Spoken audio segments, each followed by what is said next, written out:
oración metafísica para tener todo aquello que desees.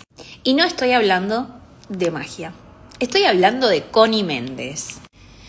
Al final te cuento cómo es. ¿Te pasó alguna vez que querés algo muchísimo, pero lo tenés ahí porque no, porque es muy caro, porque está muy lejos, porque no se puede, y las mil excusas? Pero un día decís, no, yo lo voy a tener. Y te pones firme y es como que lo tirás al universo. Y decís, quiero tener tal cosa. Y de pronto aparecen las oportunidades para que eso se dé. Solo hacía falta pedirlo. Así que acá abajo te voy a dejar la oración para que la repitas todos los días, ¿sí? Vamos a pedirle al universo que eso llegue a nosotros y se abran todas las oportunidades.